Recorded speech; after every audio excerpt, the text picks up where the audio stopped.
महाराजगंज जनपद के पनियारा थाना क्षेत्र स्थित रुद्लापुर गांव में बीते मंगलवार की देर रात गांव के बाहर मां बेटी पर हुए धारदार हथियार से हमले में 17 वर्षीय बेटी की हत्या के मामले का पुलिस ने घटना से महज 36 घंटे के भीतर ही खुलासा करते हुए हत्या के मामले में मृतका के पिता सहित उसके एक साथी को गिरफ्तार किया।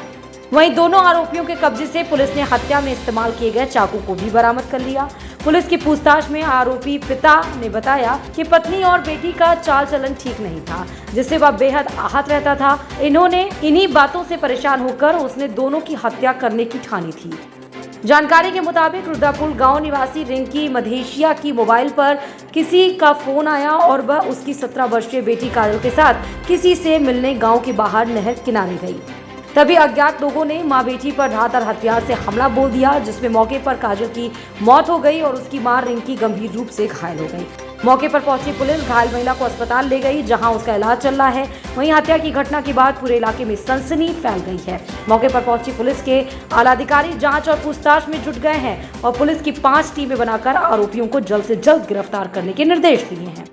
पुलिस को मुखबिर से सूचना मिली थी कि हत्या की घटना में महिला का पति ही शामिल हो सकता है और इसी आधार पर चौरी तिराहे के समीप घेराबंदी कर महिला के पति संजय मधेशिया एवं उसके एक साथी मंजीत कुमार महोता हिरासत में ले लिया है।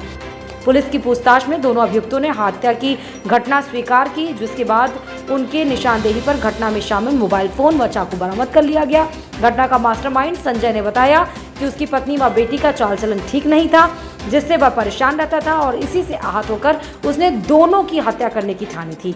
वहीं पकड़ा गया अभियुक्त मंजीत महोता ने बताया कि संजय मधेशिया ने उसे 2 लाख में हत्या करने के लिए सुपारी दी थी और सिर्फ उसे 60,000 ही दिया था।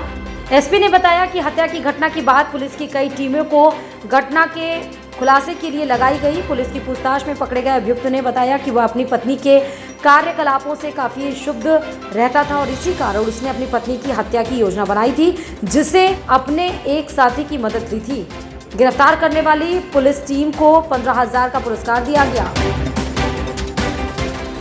देखिए, जैसा कि आप सभी को विदित है कि अभी से लगभग 36 घंटे पूर्व हमारे जनपद में एक सनसनीखेज घटना हुई थी।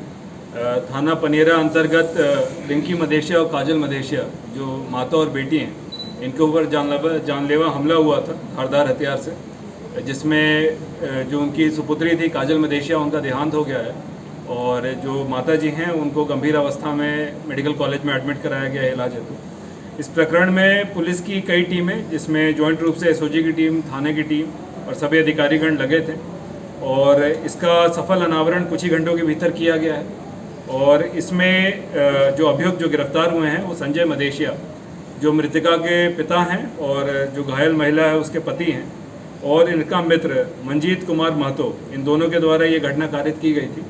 और घटना में प्रयुक्त मोटरसाइकिल, घटना में प्रयुक्त आला कतर जो चाकू है जिससे इन्होंने हमला किया था, तथा जिस मोबाइल जिसके माध्यम से इन्होंने संपर्क करके उनको बाहर बुलाया था, उन सभी के साथ इनकी गिरफ्तारी की गई है। और टीम द्वारा समयबद्ध तरीके से एक अच्छे अनावरण के दृष्टिगत पूरी टीम को 15,000 रुपये के इनाम से। हत्या की सर मुख्य वजह क्या रही है सर? हत्या की मुख्य वजह ये थी कि ये जो हैं इनके दिनचर्या से, इनके बाकी कार्यकलापों से क्षुब्ध थे इनके पति जो हैं, और इनका टारगेट इनकी पत्नी थी, मगर बेटी भी क्योंकि मौके पे आ गई थी तो उन्होंने उसको भी टारगेट किया।